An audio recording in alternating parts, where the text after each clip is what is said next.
This, Go. you're live. Come on, baby. Louie, come in. Come on. All right. Hello. Hi, everybody. Welcome to Live at 5, keeping up with the Alpine Goaties. Today's episode 9. And decided to name this episode So You Think You Want to Get a Goat. I think that's a great idea. I love goats. They're amazing pets and animals. But I thought I would share some of my knowledge, 20 years of being a goat mom.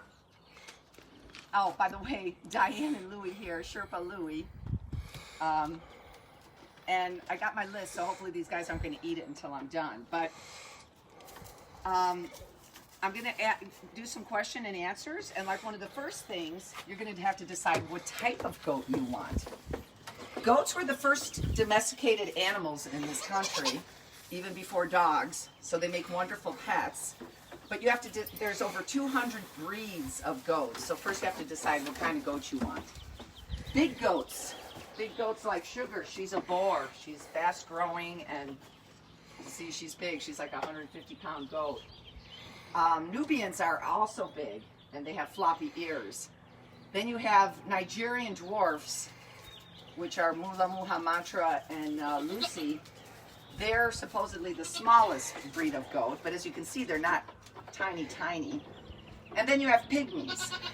So a lot of this, you know, I'm going to give you some information, but you pretty much got to do your own thing and your own research. So figure out what kind of goat you want. Second is, no, I'm gonna eat my stuff. Goats are herd animals. So what does that mean? They do not like to be alone. So never just get one goat, because they're gonna be extremely lonely.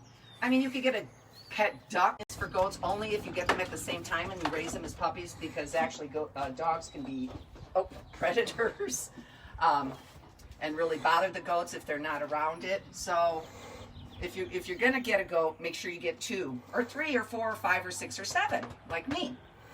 So then, quit eating my shorts. Okay, and now, who's in there? Is there somebody you want me? Oh, is it our signal back on? Okay. So the next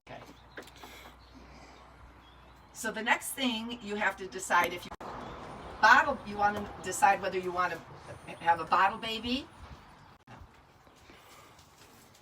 which typically after 8 weeks is good weaning for a goat, assuming their mother, you know, has given them milk and they've nursed from their mom. Lucy, for example, she was forced to be a bottle baby because so bottle babies are, you can either choose to get some people that sell goats, which, by the way, there's different goat groups where you can go and find to purchase them, but some of them will ask if you want a bottle baby or not. So that's a personal choice. Keep in mind, bottle babies are literally that. You know, you're gonna have to get up at 4 or 5 in the morning to give them a bottle, and just like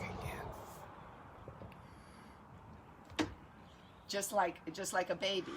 So, you know, if you want to deal with it, it's fine. Then there's not the argument, but the discussion that bottle babies tend to bond with you closer than non-bottle babies. I mean, I think that's how much time you spend with your goat is going to depend how friendly it is. So you're going to have to make that choice. Then, where are we, Ricky, on here? Ricky, these are my cheat sheets, buddy. Oh, and also with bottle babies, you can choose to give them cow's milk or goat's milk. So there's options for that, and you can even go online and people sell goat's milk, so you can purchase it if you post online. And then, okay, so now what? Do you want, should I get a male? I know, I haven't, it's not yet. Should you get a male or a female? Again, that's a personal choice. For males, though, I suggest that you get them fixed, which means then they're wethers. All of my males, I have 4 males and 3 females. My males are all wethers, and how you castrate them, and again, this is various opinions on this. lot of people say that banding them, which all of my males were banded, which basically means they put a rubber band around their testicle, the blood flow stops, and after a few months, the testicle falls off, and it's done. No scarring, whatever. It heals real quickly.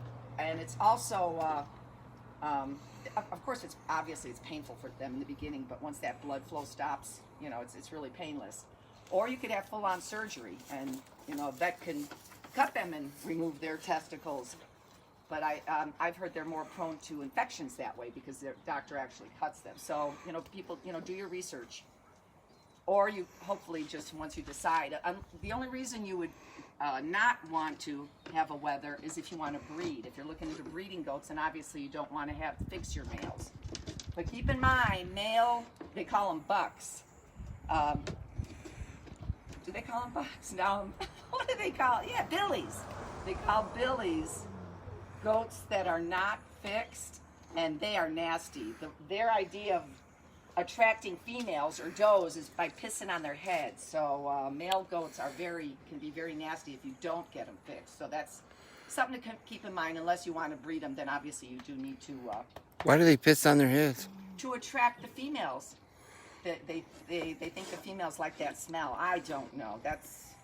And then they're very aggressive But I've heard they can also be friendly, like anything else, if you spend time with the goat. But like I said, I've never had a billy. I've always had wethers. Females. I get this question a lot. Do your females, do they have milk?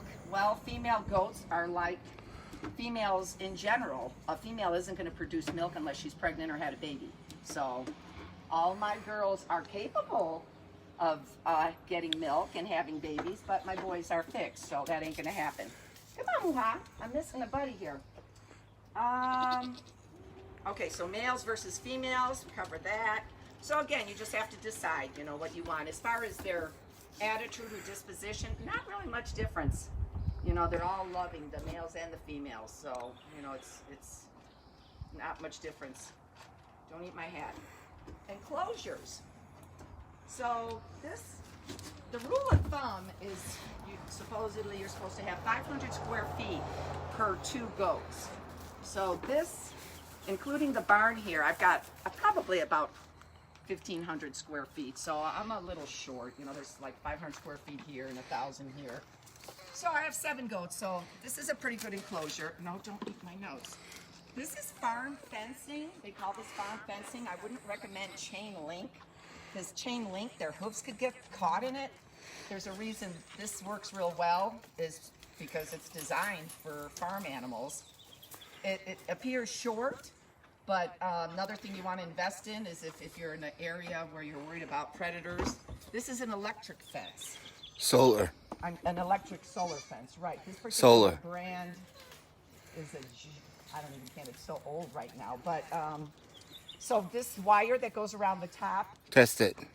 I'm not going to test it. Just by touching the wire itself, it won't electrocute you. The thought is when you lean into it, which I have accidentally, when you're making contact with this and this at the same time, you'll get a good zap. So the thought, assuming a coyote jumps in here, it's going to touch both wires and it'll zap off. So you want to have some sort of protection for them and safety from predators.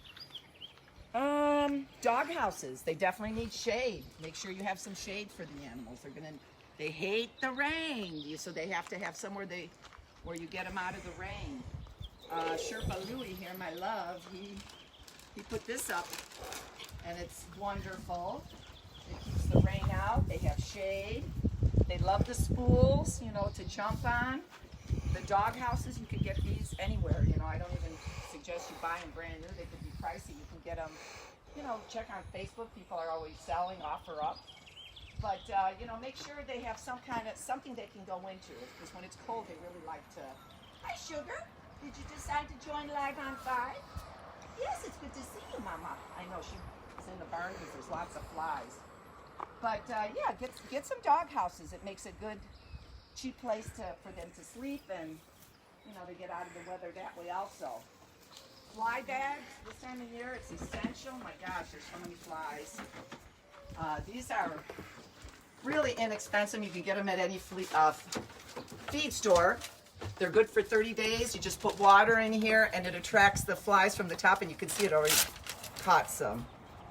But just, you know, try to keep the pests away from your animals.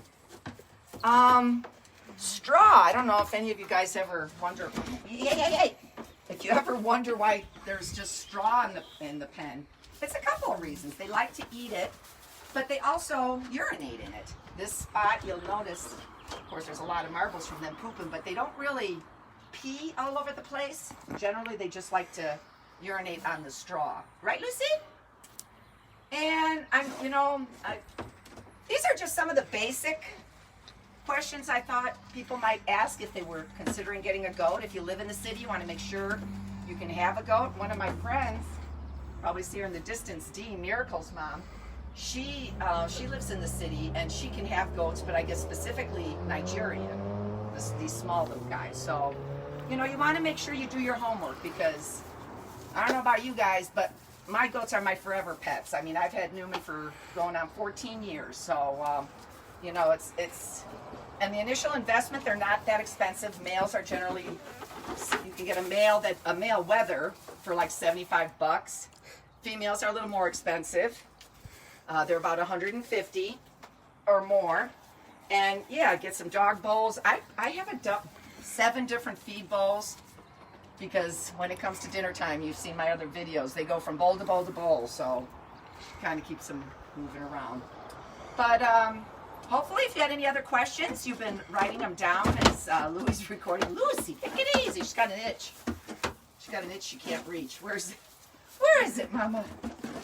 But yeah, so if you're thinking you want to get a goat, I think it's a wonderful idea. Am I eating? Is it time to eat? What do they feed them? What do you feed them? Oh, we had a segment like that. Thank you. You can ask the questions. There again, depends on what they were fed when you got them, but my herd eats the horse rations, the little pellets. You've seen them on different episodes. 50% Bermuda, 50% alfalfa, because you don't want to give them a lot of alfalfa. There's a lot of protein in it, especially for the males. They can get a urinary tract blockage. And then if you're blessed to let them free range, then they get a lot of that. But do your research. There's poisonous plants out there, or oleanders, which I have surrounding the property, are extremely toxic. But the kids don't go near it, so it's good. Anything else? Louie? No. You can't think of any. So, I think we'll just wrap up episode 9. And, and give you an update. I am live. I have a YouTube channel. It's Alpine Goat Yoga. So if you go there and subscribe, eventually I'm going to be putting all 9 episodes on the YouTube. And then once I get it all figured out, then instead of lives, you can just go directly to YouTube to see an episode, because I'm going to still continue to do this. We're still not doing goat yoga until I get some concrete information from a reliable source to make sure it can't be passed on to animals. I want to keep my herd safe, so we won't be doing goat yoga. Oh, that was a sneeze from Louie. But close up of Shuggies. But that pretty much wraps up episode 9. So you think you want to get a goatee? I love you guys all out there in Facebook Live. Ricky, come and say bye to everybody. Are you done? You want to go out and eat? Until next week, if you have any suggestions for what would you would like episode 10 to be, I'm open for suggestions. But have a great Memorial weekend. Oh, that's what I want to say. And God bless America, and God bless our soldiers. Thank you for your service. And just God bless us all. Over and out. Bye. Share? Oh, wait.